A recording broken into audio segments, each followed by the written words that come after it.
We're live. So I'm going to welcome everybody here today to our Inspired By series with FreeSpirit Fabric. I'm Sharon Thornton, and I welcome you here today with us. We love that you're joining us every week, and we're getting some really positive feedback from everybody saying how much they're enjoying these series. And I'm just going to take a little bit of time here as people come on to welcome everybody and get some more people on before we turn the program over to Quiltworx. We are here this week with Judy and Judel Niemeyer from Quiltworx, and we're very excited to have them back. We had them in June, and they had shown us a quilt back in June that was designed based around Tula Pink in her true colors. And today we are here, and they are showing us a gorgeous quilt. It's called Crimson Poppy. And this one is designed, we're doing this as like a follow-up. We had Kate and Brandon, as we hope you all enjoyed the past 3 weeks. And now we have Judy and Judel here this week, and they're showing us a gorgeous quilt made out of the same collection that Kate and Brandon were talking about. This is August 2020. The fabrics are shipping to stores now. This month they are shipping to quilt stores. So if you're interested in any of these fabrics, reach out to your local quilt store and ask them if they have the fabric, or order the fabric, or any multitude of ways that you can get the fabric, but just know that it's coming to stores now. So let me see, send us all kinds of thumbs up and hearts, and let us know where you're tuning in from. I'm looking to see, okay, it says it sees us both. Judel, we're both on the screen. So, hi, everybody. Yeah, and you can kind of see in the back there's Judy. Yeah, there's Judy in the background. So we're both on screen. Hey, Judy. Hi, everybody. So now that I know that we're both here, I just want to show, I wasn't sure that we were both on the screen until somebody just told me. So as you can see, right behind Judy is a gorgeous Crimson Poppy quilt. And that one is made in the Cave fabrics that I was just talking about. Cave and Brandon talked all about those fabrics. And that's that gorgeous quilt in the background. And Judel, will you be able, yeah, there you go. Gorgeous shot there of that quilt. And they are going to be talking all about the project and the process of making this quilt. And they have a treat for us today with the placemat, with the impatient placemat that Judy will be showing us how to make. And I'm not going to keep on talking too much longer here. I'd just like to talk about the quilt behind me. This quilt behind me is Kaif's Shot Stripe and Shot Cottons. The name of this quilt is Rosita Zigzag, and this is coming out shortly in a magazine with Quilt Mania. So if you're interested in seeing this quilt again in a magazine, it will be out very soon. And now I will turn us over to Judy and Judel so that they can get our program underway this week. We're really excited to have you both back. Thank you so much. We're thrilled to have you. And I'll also let you talk about that other treat on the side wall whenever you decide to get to it. All right. Well, first of all, thank you for having us. And for those of you who don't know about Quiltworx, I'm just going to let you know really briefly that we are a foundation paper piecing design pattern company. And Judy Niemeyer is my mother.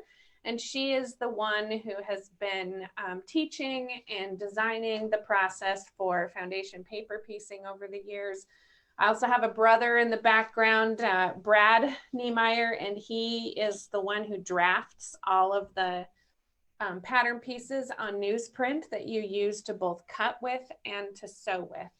So I want to talk today about our newest pattern. We just released it this week. It's called Crimson Poppy, and it is the one that you can see on the wall. And maybe, Mom, you can grab one of those kits right here and bring it just closer to this camera so people can see it. And I'm going to switch to that view. So this is what the pattern cover sheet is going to look like. And as you can see, the actual quilt is on the wall behind Mom.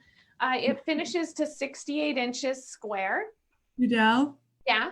I'm sorry, I have to interrupt you for 1 second because they're saying that they do not see you.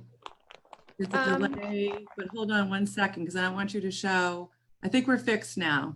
Yes, we're fixed. So I'm sorry to interrupt. I just didn't want you to be talking about everything and they're all just looking at me. Okay, no problem. Okay, so we're showing you the Crimson Poppy Quilt. This is what the kits will look like. So the quilt finishes to 68 inches square, and we have it in 2 actual different colorways. The reason we have it in 2 different colorways is, first, we have the sample that we put on the cover sheet, which is out of the Cave Fabrics that we're showcasing. And then we also have this sample over here on the kind of the right side of where you're looking on your screen. That sample is out of the Tulip Pink True Colors. Now, we did this because the Crimson Poppy is going to come with a full video series that teaches you how to make every single section of that quilt. And that's going to be uploading onto our YouTube channel starting this weekend. I'm going to start rolling those out, and it'll come kind of piece by piece over the next few days. We have it all filmed. I just have to finish some minor editing for the videos, but we wanted to show you the second sample just in case you wanted to see the quilt in a couple different colorways. So one of the other things I want to show you is we want to talk about Quiltster today. And I have a video for you that's going to highlight 2 parts of Quiltster. First, the Quiltster Marketplace, and then we're going to talk about the quilt planner. And I'll show you a tool where you can open up a picture of this quilt and then choose a new border and add new fabrics and see what it's going to look like. So I'm going to switch over to a video here. Last time this wasn't the smoothest process, but I think we can get us there pretty quickly. And then we're going to have Judy teach you how to make this. I'm going to switch to her. See this little flower here? She's going to talk about some pieces of some steps in this Impatience placemat. We won't be able to demo the whole thing, but there will be extra videos on our YouTube channel to cover all of the extra pieces in case you're interested. So, and then I'll also mention we have 3 giveaways at the end. So stay tuned until the end and you'll be eligible for some giveaways for 3 different little kits of those Impatience placemats as well. Okay, so we're going to switch over to the video here.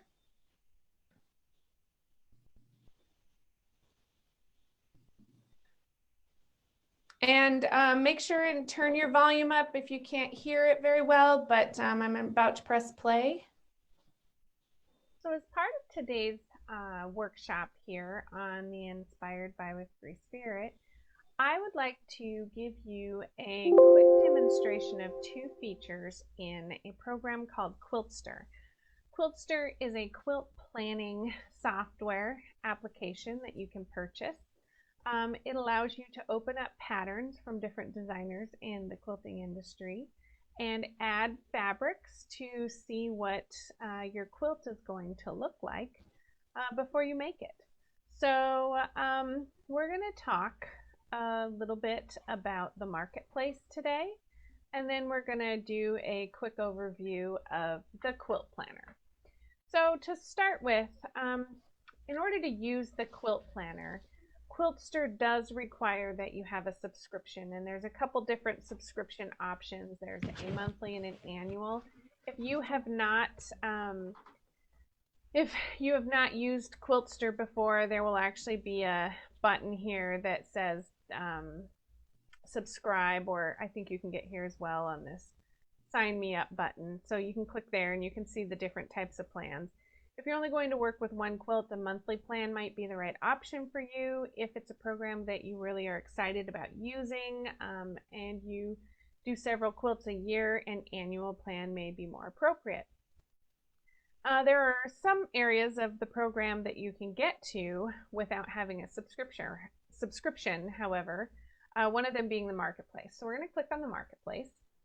And what can you see in the marketplace? First of all, you can see quilt kits, quilt patterns, and fabrics that are available for purchase in the program. And in order to purchase these, you do not have to have a subscription. We're going to focus on kits today. And the primary reason why is because I want to show you how you can go in here and find kits created around certain fabric lines. So since we're celebrating the release of the Cave Collective 2020 fabrics, I'm going to click on collections, and then we're going to go down here and we're just going to scroll down until we find it. So Cave Facet Collective August 2020, we're going to click on that. And all of the patterns that have been, or all of the kits that have been designed by different sellers in the system out of this fabric collection will pop up here. And these are available for purchase. So all you have to do is just click on one, and there will be information on fabric kit only or kit with a pattern. You can add it to the cart and you can check out. So we're going to go back to that page for a second. I'm going to show you a few options. First of all, we have the Crimson Poppy in the colorway that's shown on the wall. We're still waiting for a couple fabrics, so I don't anticipate that these kits will ship until probably the 11th of September. However, you can order them now. At least that's from Quiltworx. So this is a Quiltworx kit. You can see that we do have a queen expansion option. The center's blank because you'll need to purchase both the wall size and the expansion piece. We also have these little impatiens. This is what Judy is going to demo for you in the second part of today's workshop. We have two of our beginner patterns, one called Trifari Jewels, the other Antique Lighthouse. These are both brand new releases, and they're great introductory designs for those of you who may not have done Quiltworx before. You can see they're smaller sized projects, and they still feature the Cave Collective fabrics. And then there's several projects here that are actually from one of our other sellers, Granny Sassy Designs. She has taken the Crimson Poppy Quilt and added some different border options. So you can click on any of these and you can order kits in the colorways that are shown here. You can also search by pattern. So if I wanted to go in and search by just Crimson Poppy, I could do that. So I could scroll down to Crimson Poppy here, wherever it is. And if I click on this one, you can see it says Crimson Poppy and Cave Facet Collective. So if I wanted to see if there was other colorways, I could unclick that, and then anything that's designed would pop up. So as I mentioned earlier, we have a video series that's going to launch on our YouTube channel this weekend, and that includes the instructions for how to make all the different elements of this quilt. We actually did that with fabrics from Tula Pink's True Colors, and we have a few kits of that colorway available as well. Just if you're interested, there's options to purchase that in Quiltster as well. All right, so there's also fabrics and quilt patterns. We're not going to go over that today just for the sake of time, but feel free to peruse any of those areas. And so now we're going to go look at the quilt planner. So if you have a subscription and you're logged in, which I'm already logged in, you can simply click on Quilt Planner and everything will pop up here. You can then go to My Projects, Pattern Library, Fabric Stash. There's a lot of areas you can play with here. We're going to go to Pattern Library, and you're going to see Crimson Poppy here listed at the top because we have these automatically defaulting to search from newest first. You can also go in and search in alphabetical order if you're looking for an older design and you want to find it more quickly. You can search over here on the left-hand side for patterns by specific designers. You can see Quiltster has patterns that are not only Quiltworx designs, but from others as well. You can find sizes. You can search by different types of patterns, and so on. So I want to focus today on actually this Crimson Poppy with the Queen expansion because I think this is one of the coolest parts of Quiltster. So if I click on Crimson Poppy, I get the option to pull this up. Now it does say not available for purchase here. That doesn't mean you can't purchase the pieces to make the expansion happen. It just means that that's not something you can purchase through Quiltster yet. You need to go to the Quiltworx website, click on Crimson Poppy, and you'll see the different border options there, and you'll have to purchase those through the Quiltworx website for now. The reason why is Quiltster is still working on a piece of their shopping cart that allows us to custom build patterns. And there's actually 5 or 6 different borders that you can choose to turn this into a queen. So we want to be able to give you that option to play with different borders and see which one you like the best. But go to the Quiltworx website to purchase the extra borders at the current time. So anyway, if I click in here and I click customize, there's an option here where I can start from scratch and color the whole quilt out of fabrics of my choice. Or if I just want to buy this cape version, but I want to choose a different border, I can go into customize on the one that's already colored, and I can just say I can just give it a name. So I'm going to call it My Queen Cape. This is how all of those queen options were created that you saw in the marketplace. It was using this layout and choosing the border of your choice. So now in this environment, you can see the whole center is already colored. So don't touch that if that's what you're wanting it to stay as. But I'm going to click on this outside border, and that causes this button down here to light up. When it's not selected, you can see nothing down here is lit up. So I'm going to click again. Now you can see some things light up. So I'm going to click that button, and this pops up various options for the border that I can choose. So I'm going to pick a border, and then you get into an environment. So you can see over here, see how the hatching on the different areas, that's the area where I would be adding fabrics to. It also lights up a box over here. This box has the fabric reference that's part of the pattern listed. And so I can click on the box, or I can click on the area of the quilt. It also pulls all of the fabrics that I've already used in the quilt right up here to the top. So if I don't want to add anything new, I can just work from what I already have. Or you can come down and you can search through. So if I wanted to search for FreeSpirit, and then I wanted to search for Cave, and then I wanted to pull up the collection here, I could find my collection, and then I could get more fabrics from the new release and create a border out of different fabrics as well. I'm just going to work from what's in the pattern right now, and we're going to just start adding color. So some of the great features of Quiltster is you can see it gets your fabrics loaded in there to scale. We take great care to make sure that the scale that we're putting all of our swatches in is correct, and that makes a huge difference when it comes to creating proper looking quilts. So I'm just gonna add some fabric here.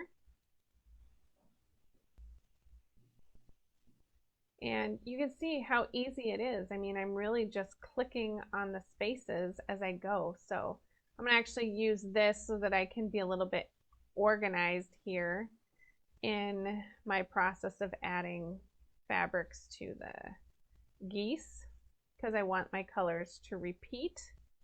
So then I'm just going to go back and repeat those again.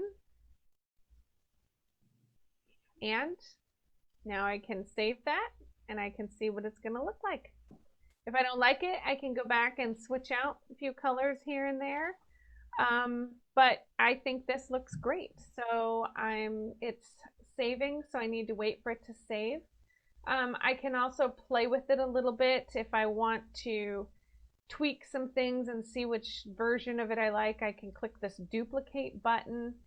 I can share it and share it publicly to a gallery.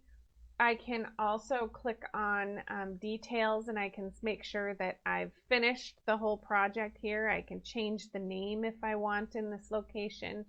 And then I have a yardage chart. So the yardage chart has fabrics displayed in several different ways. And then at the bottom, I can choose to add backing and binding here if I want. So if I wanted to add my binding, I could just come in and choose a fabric for binding.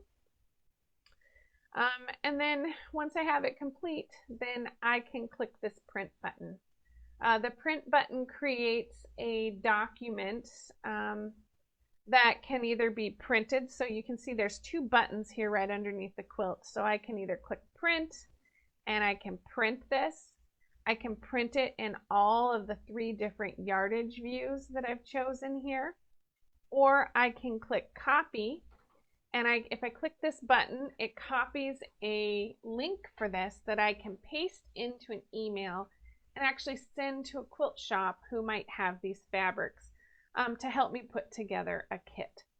That would be an option if the products weren't readily available in Quiltster for you to purchase already. And it would help you get the pieces that you need. So anyway, that's the quilt planner. We also talked about the marketplace. There's lots more to Quiltster. I can't go over everything today, but I would strongly encourage you to follow the Quiltster Facebook page. There's lots of live demos. The Quiltster YouTube channel has also lots of tutorials. They're on Instagram. There's also a group called the Quiltster Support Network. And then, of course, there's the blog here. You can even subscribe to a newsletter without having a subscription. And you can do all of that to learn about the program. And when you actually want to then go in and use it to subscribe to, or to color something, you simply have to subscribe either for a month, or if you want to try it out for a year, by all means, get an annual membership. So now we're going to go back and join Judy, and she is going to show you some tips and tricks on how to make the Impatience project. So I'm going to go show you really quick what we're going to work on here using the K fabrics. So we're going to talk about these little Impatience flowers here today. So thank you for tuning in on Quiltster.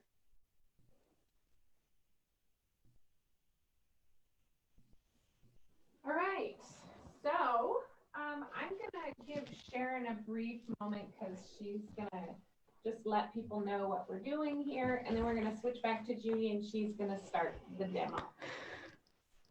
Sounds great, Judel. All right, so I think you're off of camera and I think I'm on camera. And if that's different, I'll let you know. So welcome everybody, and thank you, Judel. That was great. We got a lot of positive comments about what you just showed with the Quiltster. So people are tuning in from wherever, all over. I can only see a few comments, so I apologize to everybody on that. I can only see so many on when I switch over to Zoom. I can only see so much on Facebook, but I do have my iPad here as well. So it looks like we have people from Wyoming. A lot of questions in here, Judel. I think you answered some of them in terms of how do I make, oh wait, they're saying, okay, so they see just me and they don't see you. So in terms of if they want to take the center of the Crimson Poppy quilt and they want to add on different borders, I think that you showed that through Quiltster very nicely just then. But if you along the way want to add any more to that, there were a couple of questions about that. Just, you know, like Judel said, if you just go into Quiltster and if you'd like to get a subscription for 1 month, you could go in there and you could play with different centers of quilts that are already developed, and then you could set up your own borders and just play with the program to set up different borders and design it in the way that you would like. Is that right, Judel? Yes. So Okay. they can, yeah, we can answer those questions also. I know Deb from Quiltster is also on the program, so she can, or she's watching right now, so she can probably pick up some questions there too. Okay. So, and also I meant to say before that Nancy Jewell is answering questions on behalf of FreeSpirit as well. And as Judel just said, they have a team that's also helping to answer questions. So please post any questions that you have today, because we'd like to try to answer them for you. And it's very exciting that we're live and you can ask these questions as Judy goes through or Judel's going through, and you can ask them live and we will try to answer those questions for you right now. So again, welcome to our Inspired by series. I don't want to keep on talking and taking time away from Judy, the master of foundation paper piecing. And I Judy, trained you well. excuse me? She said she's trained you well. Well, you are the master. I have to say, I've admired you for years. But Judy, there was a question from somebody in the comments where they said that they're a little intimidated with foundation paper piecing. So maybe as you go through, maybe you could talk about that a little bit. So I'm going to switch back over to you if that's okay. And I'm going to let you start doing your demonstration. And hold on, Spotlight Video is on you. And so I believe it's on you until somebody tells me otherwise. So thank you, Judy, Judel. We're so glad you're here and we're excited to see what else you have to show us today. All right, you're on, Mom. Hi, everybody. Hey, I want to just say thank you for tuning in today, and hopefully I'll be able to answer a few questions about paper piecing in general. We just had a question about someone who felt a little intimidated. I'm going to tell you right now, there's no reason to be intimidated about paper piecing. If you can learn how to drive a car, you can learn how to paper piece. If you can learn how to make a cake, you can learn how to paper piece. It's just so easy. The biggest thing is you have to realize that different designers teach you different ways to approach how they do their paper piecing. And just because one designer teaches you one way and another designer teaches you how to do it a different way, it doesn't mean that it's wrong. It's just that we all go about teaching things to the ways that we're comfortable in doing it. Our patterns are actually designed so that you can follow. You're working step by step. And when you get into, we have a lot of videos out there. In fact, the quilt that we have on the wall here, we're posting a video that takes you all the way from the beginning of the instructions through the end of the instructions. We also tell you how to assemble the quilt. All of that information is included. The video has been we have two people that worked on the video. Tammy Doan, who actually made the quilt, starts the video, and then she had to go home, and so I continued working through the rest of the parts on it. But the video is very, very well prepared. And even if you don't plan on making the quilt, you should actually go out there and look at the video, because Tammy started the video with some really good information about how to set up your books and your patterns and separate them out so that you don't get confused as you're working through a project. And when I say that because a lot of people look at the whole project and they think, oh, I can't do that. But if you actually break it apart, and all I'm teaching you how to do is one little star in the center, and then I come in and I teach you how to do this star and this star, and we just keep working out until we get all of the parts to the quilt taught to you, and we break it apart like that in your instructions as well. Even the cutting is broken apart by unit rather than setting down and cutting out the whole quilt. So I'm going to go through then Patience Flower, which is sitting over here, and I'm going to just show you a few little tips on it. And then there will also be a paper piecing video that you'll be able to tune into probably next week. We're going to finish putting that together after we finish what we're doing today. So in this, I'm going to just show you, there we go. I have a set of instructions here. And this particular pattern, now this doesn't have the K fabric on it, but this is a pattern. And we're making them out of Cape right now. And this has two different colorways. And so in the instructions, we set up the instructions to work with two different colorways. And we're going to just kind of start on page 1 here. And I'm going to go through and show you that the general information at the top is just really basic information. It tells you who designed the pattern, where the fabric for the cover sheet came from. And then we tell you that you have newsprint. The first thing it always tells you how much newsprint you should have in your pattern, and you always want to check that out. And then there's a little area there that talks about corrections, because nowadays we have the ability to make corrections to a pattern. It's really easy because all you have to do is scan that QR code on your phone, and it takes you right to the pages where the corrections are for a pattern if they have some. Underneath that part, we go over different techniques, and I'm just going to bring up some techniques that we do in almost all of our patterns. All of our patterns are designed with what we call floating points. And to explain that in a temporary, not a temporary, but a traditional pattern, normally when you would make something, all your points come out to your seam allowance. And when you're working with a Quiltworx pattern, you're always going to find that your points stop before the seam allowance.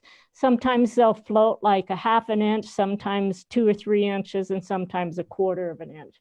They also float down at the bottom, and we find that by not bringing the pieces all the way to the seams on the bottom, it gives us the ability to use more color in our quilt. Another technique that we teach a lot, that's very common for Quiltworx, is a stacking process where we actually cut out the pieces for all of our blocks, and then we stack everything and we chain piece our paper units. And so that will be covered in the paper piecing. The cutting techniques, we also have a technique where we actually design, and I'm going to show you this picture or this piece right here. We design all of our papers and templates, and we put them on a paper instead of giving you an individual template. Sometimes you will have individuals, but a lot of times we try to just keep similar templates that are cut out of the same fabric all together. And basically, these are all template pieces for paper piecing. They're not traditional templates. And then we tell you where to cut. And so I just have this one set up.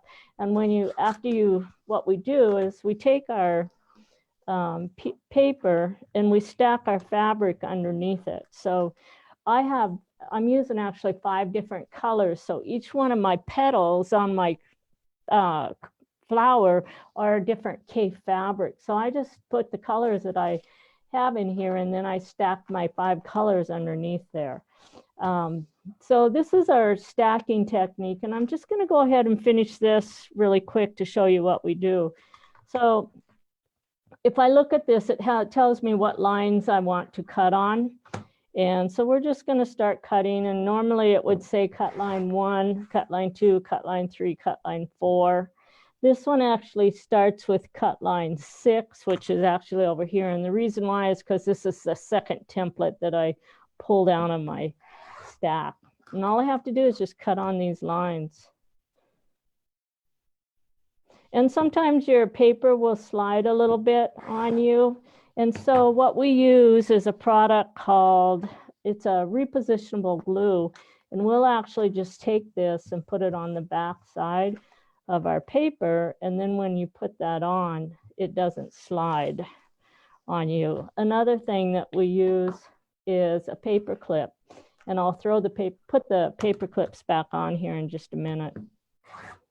All right, so once we get the pieces cut out, then I usually look for there's a line on there that says sew side, and I'll take a paper clip and I put this paper clip on there and clip that template to my fabric. So now all of my pieces that I've cut apart are all stacked in the same order, and I don't have to worry about getting fabrics mixed up. So we're going to place a paper clip on this piece. We're going to put one on this one, and I always do them on the sew sides, and you'll understand that in a minute.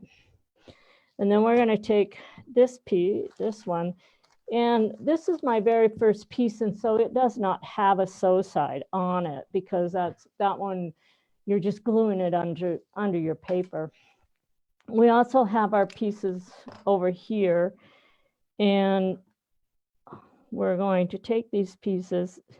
We have 4 different spikes, and so I'm going to start with my very largest number, which is going to be section 9, and I'm going to stack these. And then I'm going to find my spikes, put them on top. Then we're going to go to section 7, and then we're going to go, those spikes are for section 6. Then we go to section 5, and then we go to section 4, and then we're going to go to section, actually that was my, 5. And then we have our 3. This is my 2, and this is 1. So that stacking process that I showed you actually put me into, I'm all ready to start paper piecing, okay? So that's one of the things you will learn when you start doing paper piecing with Judy Niemeyer. All right, The other thing I want to talk about is those are our cutting and stacking. We want to talk about registration lines and the foundation papers. And on our foundation papers, I've already cut all of my foundation papers apart for you guys. There's a few things in this particular little pattern that require some explanation. And one of them is we have what we call a registration line. And on our papers, we have these little lines that we actually sew after we do our paper piecing, and they allow us to fit our pieces back perfectly. And I will do a video on that later on today. So those are very important to mark. And then the next thing that is kind of new to our patterns is when we have a curve that has a pretty tight curve in it that's hard to sew. Sometimes we'll add these little lines, and we call them snippet lines. And what you do is you actually cut on those snippet lines, and then it makes it easier to fit those curves on there. Okay. The other thing I'm going to introduce to you is with this pattern, we have a product called Stitch and Peel.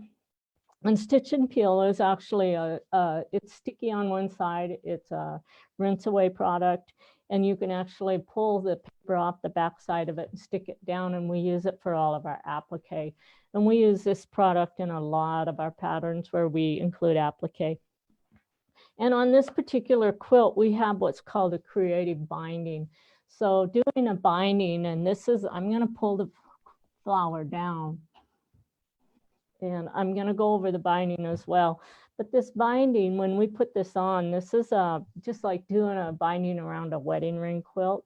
And so you're coming in, and then you have an inside curve. And I'm going to show you how to do the binding around the inside curve in a short demo later on. Okay, so those are some of the things that we're going to share with you today. And whatever we don't get done, we'll put in that video so that you can follow through with it at the end. The other thing I want to talk about is supplies, because our supplies for all of our cutting, for all of our patterns are pretty much the same. And so one of the things we do is we give you a general list there. And the first thing is going to tell you is that you need a steam iron, which everybody has an iron. You're going to need a large board. You're going to need some rulers. And it says that you need a 6-inch by 24-inch ruler. When we first started writing that information, we didn't have a lot of options for rulers. Now we have lots of options for rulers. So pretty much if you can find any type of a smaller ruler that you can work with, that's great. We also use scissors. You're going to need a couple pairs of scissors. And two types I use just small scissors. And then I also use a lot of the scissor that has a curve on it. They're considered an applique scissor. And we use these all the time when we're working with curve piecing. The other thing I want you to have is you need some Roxanne's Basic Glue if you're going to do any type of applique. And you need a 1/4-inch foot on your machine. Then we get into our add-a-quarters. We have several sizes of add-a-quarter rulers. We use 6-inch and we use 12-inch and 18-inch. And if you don't know what an add-a-quarter ruler is, basically it's a ruler that was designed by Karen McCormick, and it has a lip on the back that's a 1/4-inch. And so you can actually butt that up against your folded back paper, and it trims a 1/4-inch seam allowance before you add the next piece. It's one of the greatest tools that were ever designed, and we found it for paper piecing, and it's a very common tool by all designers that do paper piecing. They use the add-a-quarter rulers. The other general tools you're going to need is you need some marking pencils, you need some highlight pens, you need purple thing or a stiletto. This helps you when you're pulling your papers to get into the little tiny pieces. You need refills for your glue. You need a seam ripper, and you need some tweezers. And if you don't, I have a tool here. It's got a seam ripper and the tweezers on it. It's one of my favorite tools. But if you can't find that, you can also find other types of tweezers out there. And there's just lots of different options there. The other thing you need to know is if you're sewing with foundation paper, especially on newsprint, I should really say for newsprint, you really should try to use a 70-10 needle because it's got in a sharp, because it goes through the paper a lot easier and it doesn't make as much noise on your machine. And then last, we also have tape. And we've used a lot of Scotch tape in the past years. And we just previously started using this.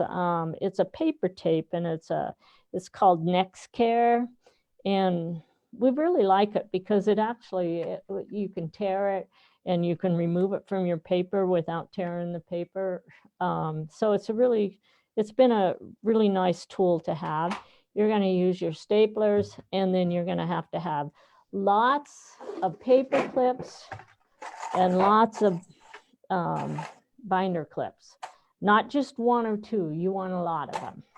So I'm going to stop for a little bit and give it back to Judel and Cheryl to go through some more stuff with you, and then I'm going to prepare for our next video or our next demo.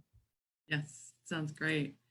Judel, did you want to say anything right now, or do you want me to jump in? You go ahead and jump in. We'll just remind people why we're here, and she'll be ready in just a second. Okay, so I'd like to welcome everybody. I know many of you know why you're here today. We're all here to see Judy and Judel Niemeyer talk about the beautiful foundation paper piecing quilts that they make and design, and we all admire. And Judy, that was fantastic what you just showed us. So I just want to make sure that everybody's aware that all of these videos that we do weekly of these Inspired By with Free Spirit, they are posted to our Facebook page, and we also post them to Instagram, and we post them to YouTube. And I know that Quiltworx will be doing the same when this particular program is over. They will be posting it to their pages as well. So you can always come back in and look and review the information that's been shared. So Judy just shared so much information in there. I hope everybody picked up on it, on, using the paper clips and how to cut it, and the ruler tips and all those scissor tips, the needle tips, the tape tips. I mean, Judy, you gave us a lot there. It was pretty amazing. And I know that the first foundation piece project I ever did was not nearly as organized as what you just showed. And I love that ruler that you showed. I mean, that is that 1/4-inch ruler for the trimming. I mean, I don't have that. I'm going to have to get that for my next project, which is going to be these impatient paper placemats, because I definitely would like to make some of these. So, but I hope everybody picked up on this, and please come back and re-listen to what Judy, just shared with us, because there's a lot of fantastic information. So send us some hearts, send us some thumbs up. Let us know if you have any questions. We're trying to answer them live. Nancy Jewell is with us. She's answering for Free Spirit. And I know that Quiltworx has their team answering some questions as well. So we would love for you to be interactive with us and ask us anything that you would like. And I would like Judy or Judel, are you guys ready to come back over to you? Yes, we're ready. Okay. So I'm going to take the spotlight off of me, and I'm going to send it back over to you. And they are going to show us some more fantastic tips and tricks. So I believe it's back over to you. Give me a minute. It's about a 20-second delay. So let's see. I haven't heard anything from anybody. So I'm going to assume it's back on you, Judy. Okay. Until I hear otherwise, I'm going to say that you're on the camera. Okay. Can you hear me? Yes, we can hear you. Yep. And you are on camera now. Okay.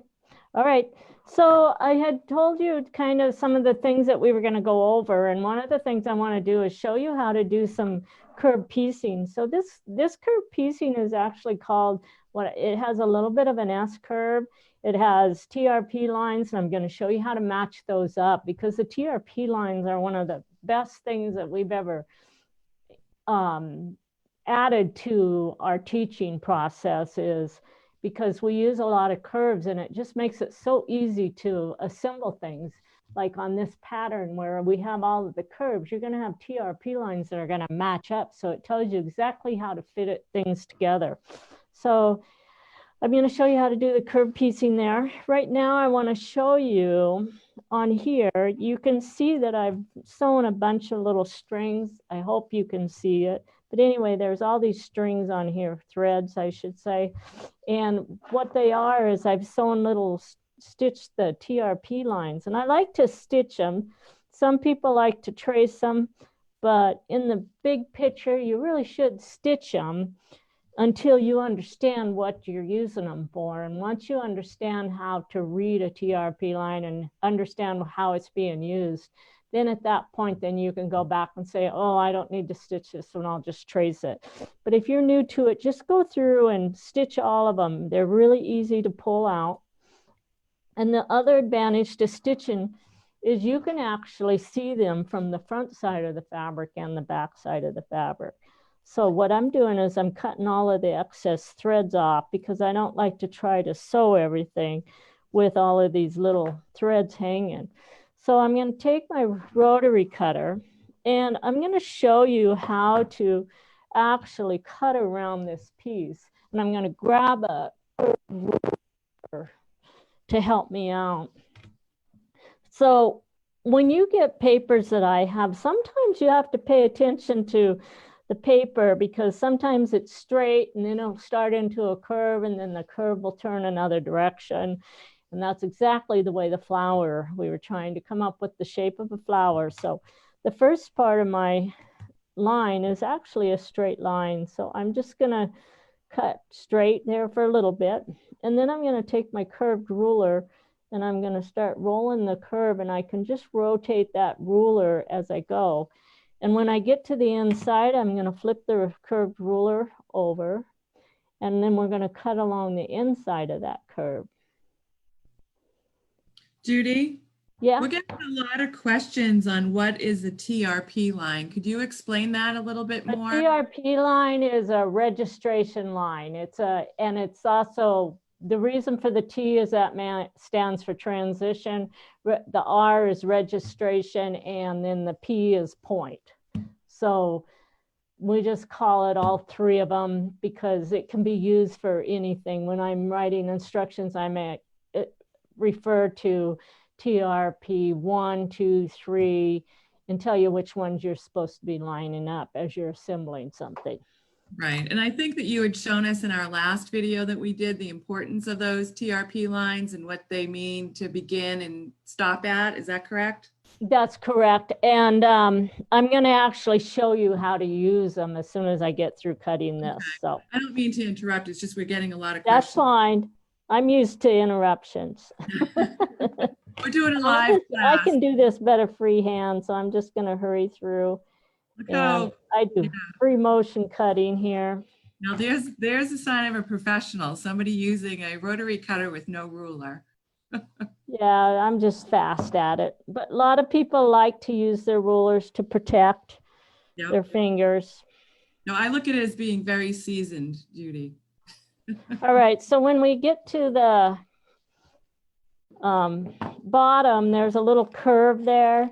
And we're just going to take the scissors and cut around the inside of that little curve because you need that cut to the accurate size.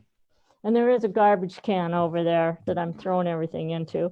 So now after we get this cut, if you look right here, these are where those little snippet lines are. And I'm just going to clip about 1/8 of an inch on each one of those. And what that's going to do is it just cuts out and makes it a lot easier to actually do the curve piecing. Now I'm going to remove the paper. And you don't have to be really careful about removing the paper. Just get it off as fast as you can, especially when you're doing a video. So we're just going to keep pulling this off.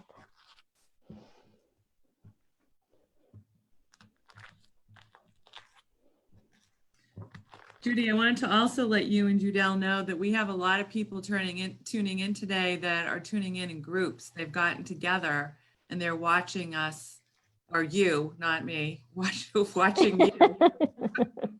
They're But, watching me pull paper right now. well, they're watching Inspired by in groups, which I think is really fun that ladies are getting together in that way in order to watch all of this. So however you choose to tune in, we thank you for tuning in.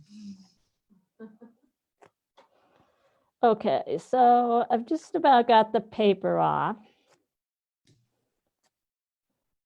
I'm just going to get the last few little pieces, and you don't have to get every little tiny piece off, just enough to where you can work the fabric. And I know a lot of designers will say, oh, leave the paper on when you're sewing them up, but I actually kind of fall back to traditional piecing in the fact that fabric was never intended to sew together with paper. So why would you want to leave the paper on there if you've already got great big pieces? Let's just get rid of the paper and sew our fabric, and it's going to go together a lot better for you. So now what I'm going to do is show you how to do the curved piecing on here. And this is where our TRP lines are going to come in, because I have one here and one here. So I'm just going to take and put the two pieces of fabric right sides together. Then we're going to take a pin, and I'm going to place a pin and match up those two lines right there. Then we're going to roll this up, and we're going to match the next TRP line, which is right here.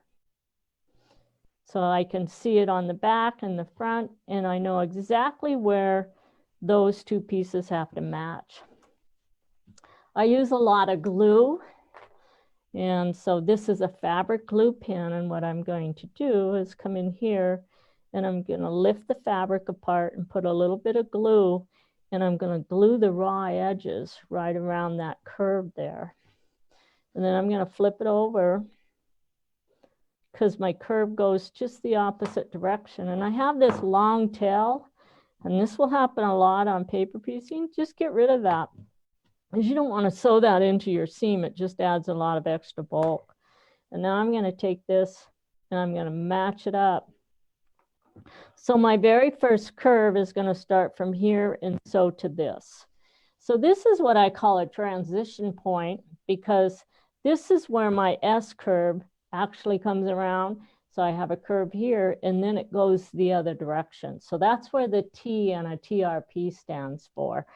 And the registration is, these are marks in which you have to match together in order to make sure you're getting them matched properly. All right, so we're going to take this to my machine, and I'm going to actually just start sewing, and I'm going to sew up. I'm going to start right up here at the pin, because it's going to go work better for me. And I'm going to put my needle down, and once I get my needle down, I'm going to pull the pin out of the way, and now I'm going to just sew, and I'm going to go down on my stitch length a little bit.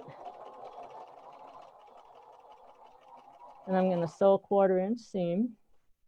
And when you're doing a curved seam, you should always have your needle down, so when you stop sewing, your pieces don't slip. And then I'm just going to finish sewing right off the end there. When I get that done, we're going to cut our thread. Whoops, I'm going to use that. Get these pins out of the way. So the Judy? next thing, yeah. Quick question. So when you use the glue, I think it's ingenious that you do that. Is that really just to reduce the amount of pins that you would normally have to use to stabilize for sew? Yeah, it reduces the amount of pins, and it reduces the amount of times you poke your finger with pins. Yeah, So well, yeah, both ways it works really good. exactly. We love glue. Yes, So now the other thing we have is we have another TRP line, and I'm going to, hopefully you can see it. I'll put a ruler right on it, okay? So that TRP line falls right above the ruler here. What I have to do is, this is where the fabric has to hit, is right at that TRP. So I call that a registration point as well, because I have to know if I just put this anywhere, it's going to get stretched and it's not going to lay down properly. So I'm just going to put a little bit of glue along that line right there. I'm going to glue the whole edge because I'm going to fast at it, and I'm going to place this and get that started right there. And then I'm just going to lift this top piece up and roll that around and glue my raw edges where I clipped. So you can tell how nice that little curve is laying on there. And now all I have to do is start right up at this top, that registration line, and I'm going to join that seam down to where I started sewing before. I'm going to clip our thread, put the cap back on my glue, and we're going to go up to our machine. Judy, does the glue, one of our viewers, Kathy Taggarty, is asking, doesn't the glue gum up your machine? I'm going to assume not. That's why you use it. But is it the type of glue that you're using that's not? It's a fabric glue, and Right. it just washes out. It's not going to cause any issues with your machine. It's not like a liquid glue that you would worry about it. By the time you put it on the machine, it's dry, and all what it does is it's just a replacement for 40 pins, and it keeps all the raw edges glued together. Makes it really easy to do your curved piecing. Yes, there's still questions coming through on gumming up the machine or gumming up the needle. No, they're not going to gum up the machine. It's already dry.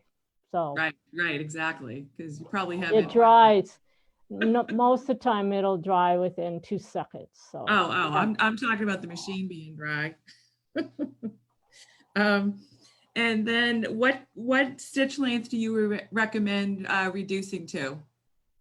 I'm actually sewing at a 1 point or just under 2. I like to sew with a smaller stitch. It keeps things consistent. When I'm doing paper piecing, I always decrease my stitch length as well. And so when I do curved piecing, if your stitch is like at a 2.2 where your machine comes on, what you're going to find is the first 3 or 4 stitches are always going to back out on you. So I like to start with a small stitch, because then I know when I press or I have to put any pressure on it, those stitches are going to stay in place. So I'm going to actually get my iron hot here, get this thing working. And so I've got 3 pieces here. And when I get these 3 pieces done, then I would actually take and add my little flower in the middle.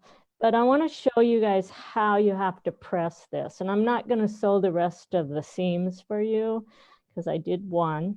But when I put my binding on, I have to make sure that I can come in and sew 1/4 of an inch in here and here. And so it's very important when I press that I press my seam in the right direction, okay? And the pattern tells you how to press it. If I press it this way, if you press it in the wrong direction, what happens is it folds this side under, and now you have nothing to sew on, you're binding onto. So very quickly, you can look at this. I'm going to press this, and so I'm going to press it so that my seam lays flat towards the other piece.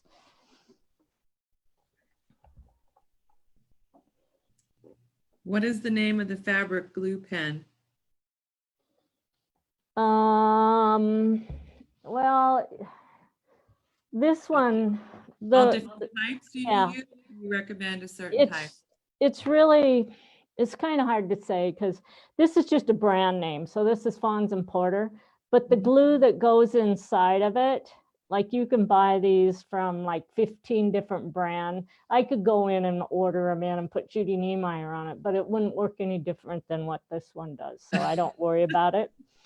But, and all of the refills fit all the different pins. So this is just a pin that they bring in. Somebody makes them, and all the fabric shops sell them. And it's just a fabric, and you can get this in blue, yellow, and I guess they have a white glue pen now and pink glue pens. It just depends on which color you want. And they're very common. And you usually get, you can get refills from them. So the refills come in a little package, and normally you get 2, and your little refills look like this.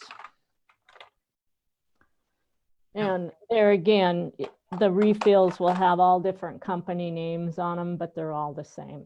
All right. So you can see, hopefully you can see on the back of these that I've pressed, and everything, those seams, those curved seams, I've actually pressed on the back side. They're pressed counterclockwise. So if I'm looking at the front side, they're actually going to be pressed clockwise. All right. So that's going to be the end of this portion. And the next portion I'm going to do is show you how we do that binding. And before you go, wait, let me show you how to turn under. So when you get your little circle, it's going to be just a template, and it's just got a sticky back, and you just take that and put it right onto your fabric. And then we use our glue again, and we just run the glue all the way around the outside of the template. And you want to get the glue on the fabric as well. And you can do 2 things with it. You can use your purple thing to turn it under, which I'll show you how. So I just take my purple thing. Is that what you call it? Just your purple thing? Yep. Just a purple thing. It's got a flat piece on the bottom. And if you don't have a purple thing and you're good with your finger, you can actually just take your finger now and you can just roll that. And what I'm doing is I'm pulling that in towards me, because I don't want any pleats on the outside and not any little folds or puckers. And then you get this perfect little circle. Oh, that's awesome. The purple thing is actually, that's the actual name of the product. It is. Oh, it is. Oh, I thought Yes, you were it just is. naming It something says like that. the purple thing. And Yeah. it's been around forever. Back Oh, in the 90s, because the first time somebody showed it to me, and they told me, well, it's $3. And I said, are you kidding me? $3? That's a piece of plastic. I've sold more purple things in the last 25 years, I think, than anybody else in the market. wow. Well, I see why They're though. awesome. They really are awesome. I love the tool. Okay, so you're going to give me a little bit, and then I'll get my binding out and I'll show you how to do the Okay. binding. All right, great. So hold on one second. I have to cancel you and I have to bring it over to me. Okay, so here we are. We welcome all of you. Thank you for coming back to us this week and watching with Quiltworx. We have Judy and Judel Niemeyer with us today, and they are showing us all kinds of tips and techniques. Judy is working specifically with K-Facet fabrics that are shipping this month to quilt stores, and she's working on an impatiens placemat and impatient flower placemat, and it's really quite beautiful. I mean, I'm watching, you know, the tips and techniques, but the color in that placemat is fantastic. So Judy, I don't know if it was you or Judel that picked it, but either way, you guys did a stellar job putting that placemat together. They also are showing us a quilt in the background, Crimson Poppy, and there's another one on the side that I think we're going to talk about in a little bit. It's the same quilt, but it's done up in one of our other FreeSpirit designers. We did talk about it earlier, but I don't want to talk about it just yet, because right now we're working on the impatient placemats.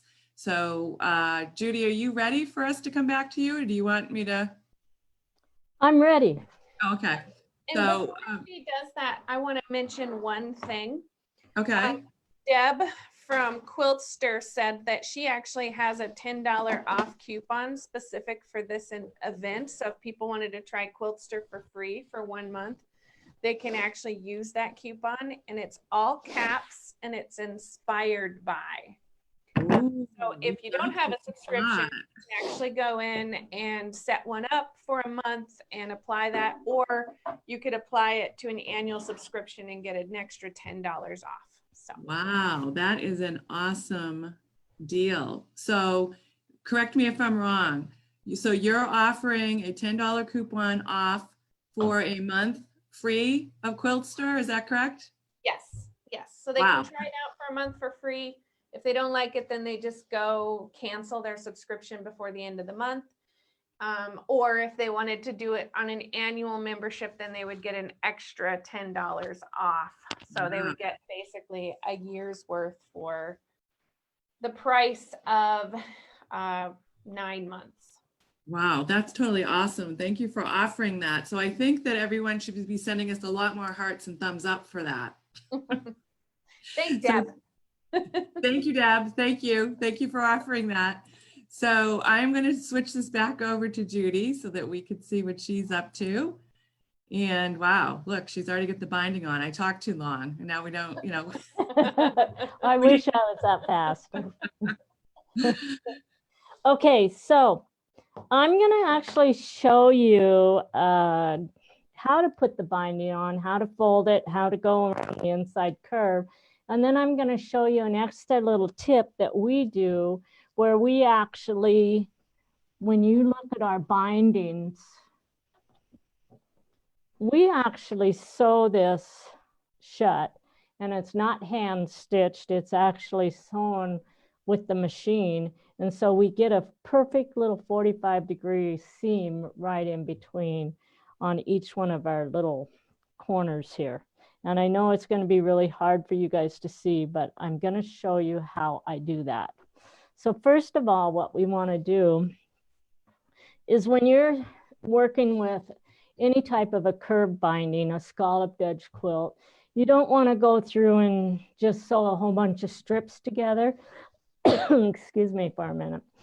What you want to do is sew a couple of them and make sure that where your seams are falling, that they do not fall. I need some water. That they don't fall in the middle right there on this corner, that inside corner. So what I do is I'll just sew one and then I'll add the other one as soon as I know where that's going to fall. And this one's actually going to fall right here where I want it to, so that's great.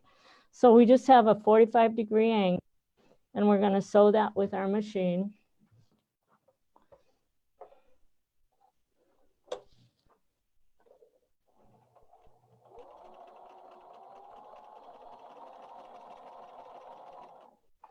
And there's no difference there than what you would do for any type of a binding. So, and then I'm just going to finger press that seam open.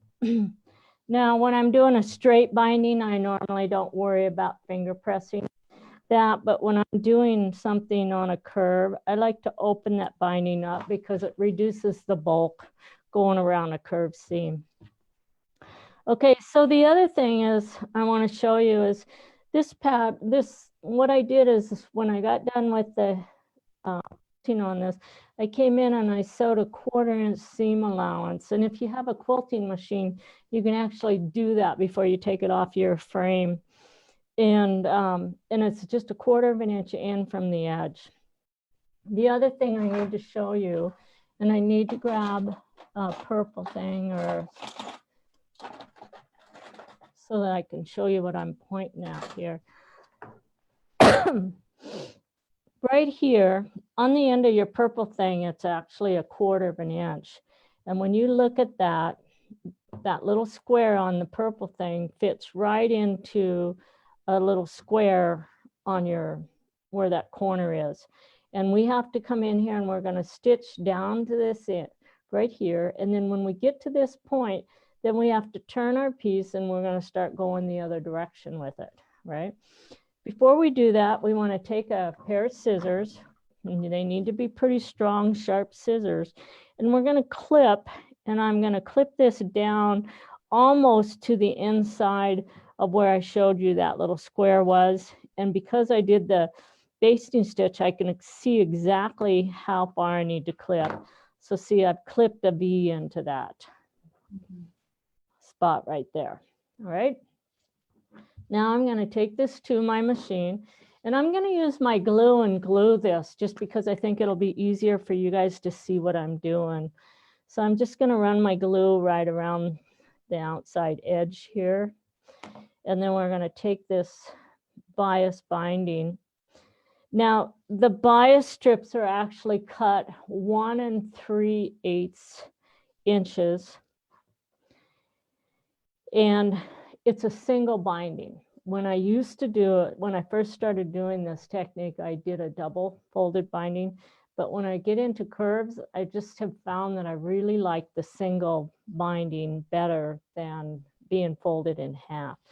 So once I get this glued down, I can see where that stitch line comes in at 1/4 of an inch. And so what I'm going to do is I'm going to take a pin and place that into the binding. And then I'm going to sew right to that point before I pivot to go around the other direction. Okay, so we're going to put this up here at my machine.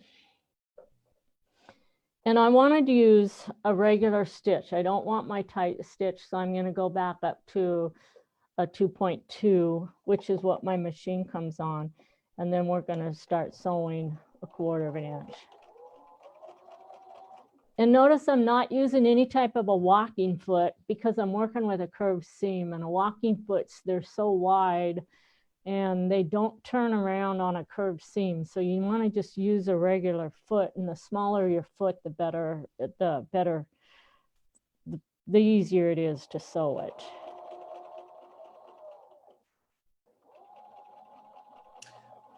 Judy, I noticed that when I was, I'm going to be funny here. So when I was off talking, you got that piece all quilted. So I'm kidding. But one of the things that I'm noticing here is, do you recommend that everybody then trim their piece with a 1/4 inch seam? Like, you know, so they use it as a guide?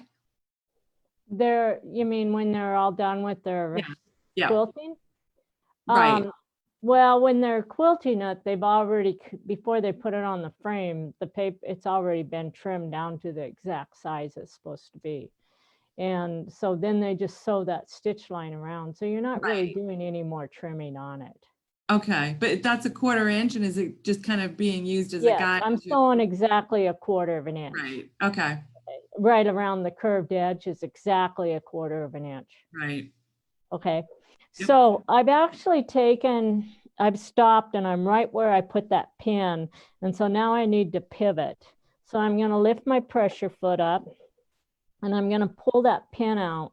And then I'm going to just take my flower here and I'm going to start folding it until that binding is basically straight in front of me. So can you kind of see how I've got that? So now I basically, it's just a straight binding now. I've folded this underneath.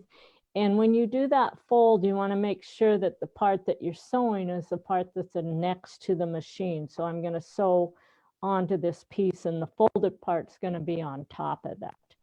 And once I get that folded to where my binding's straight, I'm going to actually take a couple stitches right at that point and go really slow. And I'm even going to tighten up my stitch just a little bit.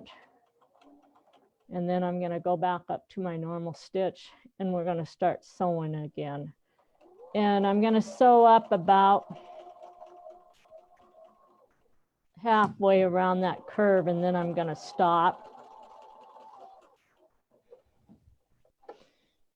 And I'm going to show you how you would fold this. So first of all, I'm going to show you the way that most people would do this. So we have this where we cut this part, then we're going to come in and we're going to get that piece in there and we're going to clip that. And then I take my fabric and I would roll it around and I would hand stitch it. Just like that. And normally what happens is it just naturally kind of folds in and tucks in underneath into a corner, inside corner, right?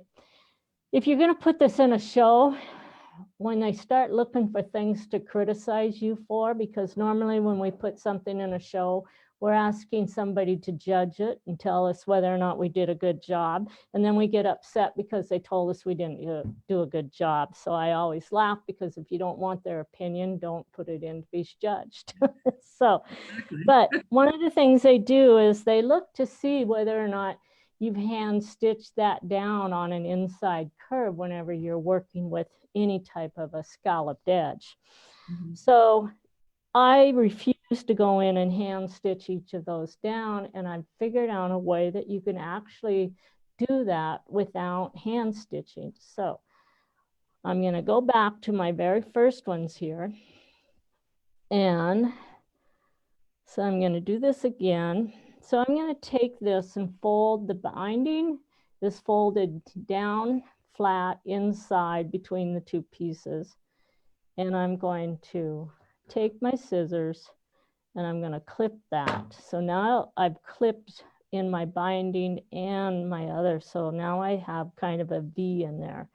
And I kind of missed it a little bit, so I'm going to come back and clean it up just a little bit in there and get that excess fabric out of the V. Okay. I'm going to double check and see where I clip to and make sure that it goes right down to the V, which I was off just a little bit on it. So now I've got it to the V. Now I'm going to fold my flower, and I'm going to bring the binding up with it so that it actually looks like this. And we do have video out there that shows this technique. So now I have my quilt is folded straight along here. I've got my curves matched up, and my binding is pulled out and looks like this. Now we're going to take, and I'm going to use a pen here just so you can see. And so I'm going to show you this little tool. This is a plastic tool, and it's basically got a V cut out of it. Can you guys see what I'm talking about? There's just a little V cut out of there. Use that to mark it. So I'm going to take this down here, and I'm going to slip it right under the edge of that binding, and I'm going to mark a little. Basically, I'm doing an inside 90-degree corner mark in there. So now when I have this, it looks like a little goose. I call it a gooseneck seam. But basically it's just a 90-degree corner. Now I'm going to come in and I'm going to stitch that. And what I have to do is grab a little piece of paper, and I'm going to tear one off of this. And I'm going to start sewing on my paper. And I'm going to downsize my stitch to about 1.5. Now, I haven't changed my thread. I'm just going to leave my light thread, but I'm going to tell you that you should you should always match the thread to your binding when you're doing this, because you're going to see the stitches when I turn it inside the way it's supposed to be done. So I'll probably pick it out and resew it with red thread when I'm done. Okay. But for now, I'm going to use what I have.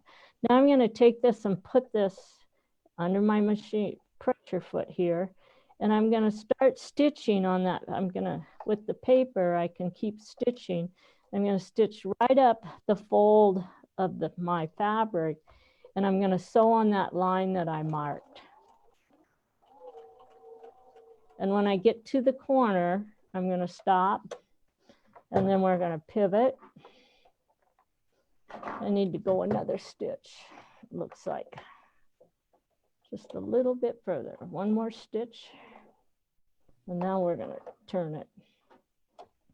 And then I sew the other direction around my 90-degree corner.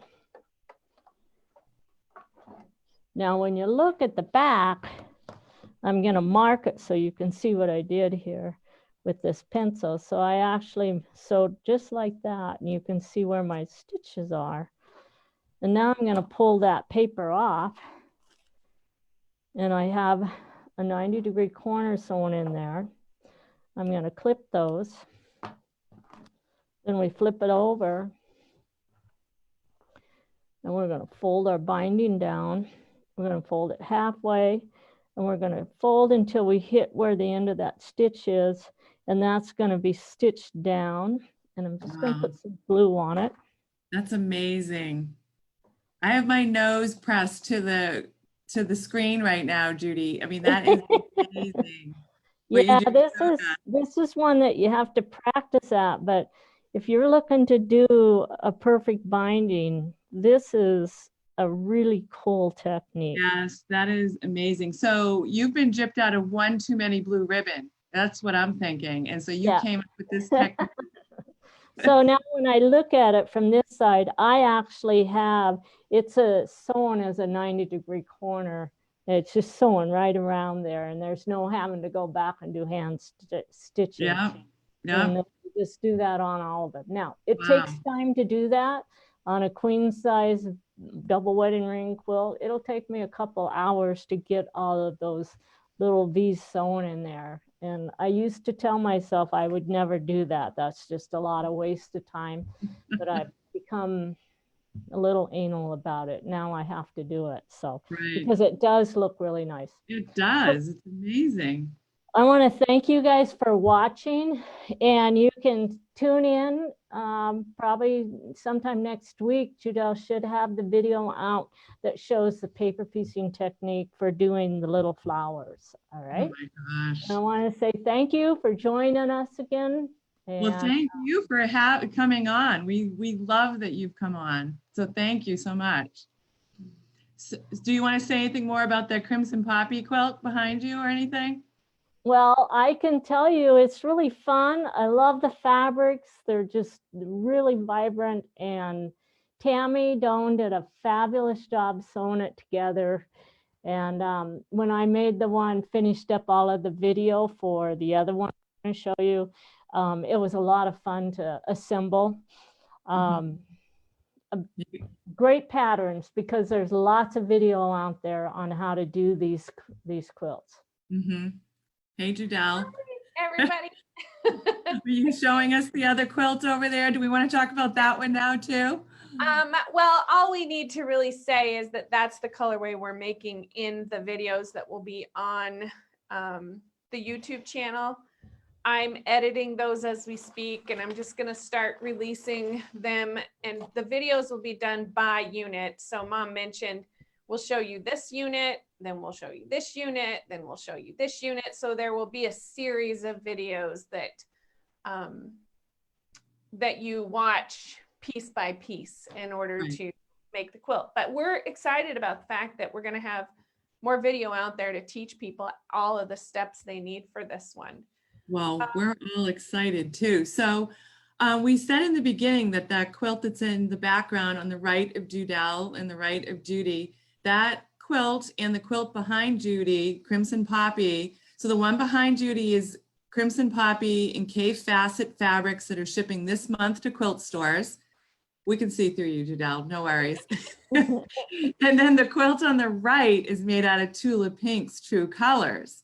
And those fabrics ship to stores in June and continue to ship to stores. So you can find those fabrics out at your local quilt shop as well. But what I think is so amazing about you both, you know, showing these quilts. What did Judy say? Oh, she just said we also still have some of these We placemats. still have like 4 or 5 placemat kits. Yeah. Yes, those were the ones we taught as part of the one we did in June. So there's video on those leaves as well. Right. So, I mean, those are gorgeous. The quilts are gorgeous. And what I think is so amazing is that you can see the one quilt in Cave and you see the other one in Tula, exact same fabric, exact same pattern. And look how amazingly different they both look, you know, out of 2 different fabric collections. And so, you know, FreeSpirit has wonderful fabric artists. I'm talking for FreeSpirit here. And, you know, we love our fabrics, and you guys have done such a fantastic job showcasing our fabrics and your patterns. And we love you for that. And thank you so much. We appreciate it a lot. Judy, thank you so much. I mean, you were so talented. Like I said earlier, I've admired you from afar. I feel really honored to have had the opportunity to meet you and Judel over the years in a different way. So thank you for everything that you do and you bring to the industry. You know, what you've shown us today is truly amazing. So thank you for that.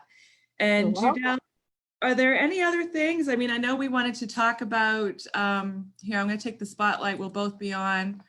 I think we'll both be on camera now. And do we want to talk about the prizes? Yes. So we have 3 of the Impatience kits to give out.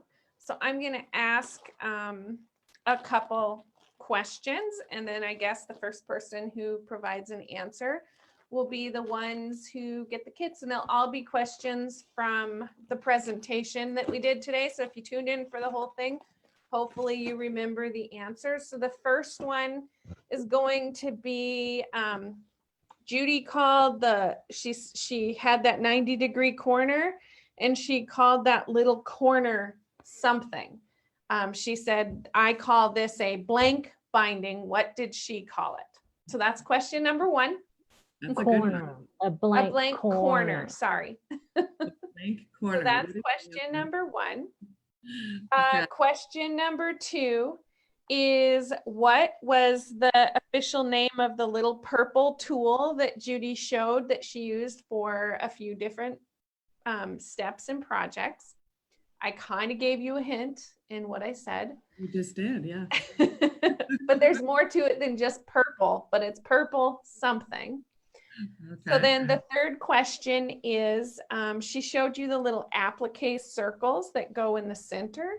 What was the material that she used on the back side in order to get the perfect circle called? So those are the 3 questions. Wow, that's a good test. I think I'd only pass one of them. Sorry, everybody. Hopefully they're not too hard, but Just have to watch, and then they'll, either that or they have good memories. yes, Watch the video again. yes, that's right. Watch your videos again. So, all right, Judel. So those are great questions, and please wait. I have to ask them again. So there's a tool that Judy refers to for the corner. It's a blank. Can we say that again? He called it a blank corner. It makes it on the binding. Tell us what the word is. Then Yep. The next question is, what is the purple thing that Judy was using? Yep. And then the third one is what? What is the stabilizer material that she uses on the back of the applique called? Mm-hmm. Well, yeah, I don't want to ask any more questions because I know what I just did. So as it flowed out of my mouth, I realized.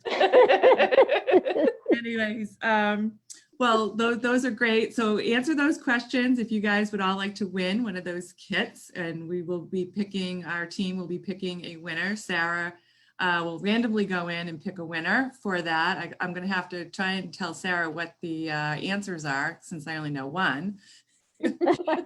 I know the answers, so she I can. know you do. So I'll talk to you afterwards, get those answers from you. And then Judel, do you want to direct? Oh, we also want to thank you for the coupon that you surprised us with today. And in order to get that, did you say it's inspired by? Yes, inspired by, all caps and one word.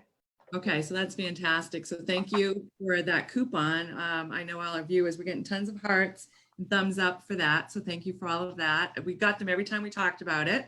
So thank you for offering that. That's fantastic. And if you have any questions about today, I mentioned earlier that we will be posting this on our Facebook page. We will be posting it on Instagram and YouTube. And Judel, where will you be posting it?